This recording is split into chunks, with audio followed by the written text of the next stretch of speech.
Hi friends, ഇന്ന് നമുക്ക് സേമിയ ഉപ്പുമാ ഉണ്ടാക്കാം കേട്ടോ. അപ്പം ഞാൻ ഇതേപോലത്തെ സേമിയാണ് എടുത്തേക്കുന്നത്. ഇപ്പം നിങ്ങൾ എടുക്കുമ്പോൾ ഒരു കാരണവശാലും ഇതേപോലത്തെ സേമിയ എടുക്കരുത് കേട്ടോ. ഇതിന് ഭയങ്കര പശയാണേ. അപ്പം നമുക്ക് ഈ സേമിയ ആദ്യമേ ഒന്ന് വറുത്തെടുക്കാം.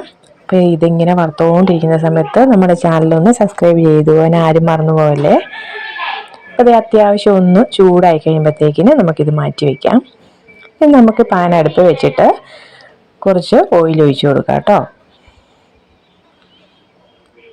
അപ്പോൾ ഈ ഓയിലൊന്ന് അത്യാവശ്യം ഒന്ന് ചൂടായി വരുമ്പോഴത്തേക്കിനും നമുക്കിതിലേക്ക് കുറച്ച് വെജിറ്റബിൾസൊക്കെ ചേർത്ത് കൊടുക്കാം.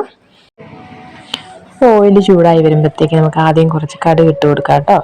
അപ്പോൾ അതൊന്ന് പൊട്ടി വരുമ്പോഴത്തേക്കിനും നമുക്ക് വെജിറ്റബിൾ അരിഞ്ഞ് വെച്ചേക്കുന്നതൊക്കെ ചേർത്ത് കൊടുക്കുക. അപ്പോൾ ഞാനിവിടെ ക്യാരറ്റ്, അതുപോലെ തന്നെ ഒരു സവോള, ഒരു 3 പച്ചമുളക്, ഒരു ചെറിയ കഷ്ണം ഇഞ്ചി, ഇത്രയും ഒന്ന് ചെറുതായിട്ട് അരിഞ്ഞിട്ട് അതാണ് ഇട്ട് കൊടുത്തേക്കുന്നത്. അപ്പോൾ അത് നല്ലപോലെ ഒന്ന് വഴണ്ട് വരട്ടെ. അപ്പം നമ്മൾ ഇന്നത്തെ സേമിയ ഇല്ലേ, അത് പായസത്തിനെ കൊള്ളത്തുള്ളൂ കേട്ടോ. ഭയങ്കര പശയായത് കാരണം കൊണ്ടേ. അപ്പോൾ ഇതൊന്ന് വഴണ്ട് വരുന്ന സമയത്ത് നമുക്ക് കുറച്ച് കറിവേപ്പിലയും കൂടി ഇട്ട് കൊടുക്കാം. ഇനി ആവശ്യത്തിന് ഉപ്പും കൂടി ഇട്ട് കൊടുക്കാം കേട്ടോ. ഇപ്പോൾ കുറച്ച് ഉപ്പ് മാത്രമേ ചേർക്കുന്നുള്ളൂ. ഇനി നമുക്കിതിലേക്ക് വെള്ളമൊക്കെ ചേർത്ത് കഴിയുമ്പോൾ ഉപ്പ് വേണമെന്നുണ്ടെങ്കിൽ പിന്നീട് ഇട്ട് കൊടുക്കാം. അപ്പോൾ ഇത് നല്ലപോലെ ഒന്ന് വഴണ്ട് വന്നിട്ടുണ്ട്.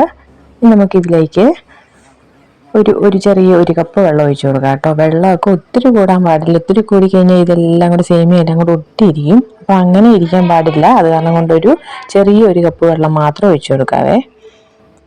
അപ്പോൾ ഇനി ഇതിലേക്ക് ഞാൻ കളറിന് വേണ്ടി 1/4 സ്പൂൺ മഞ്ഞൾപ്പൊടിയും കൂടി ഇട്ട് കൊടുക്കുന്നുണ്ട്.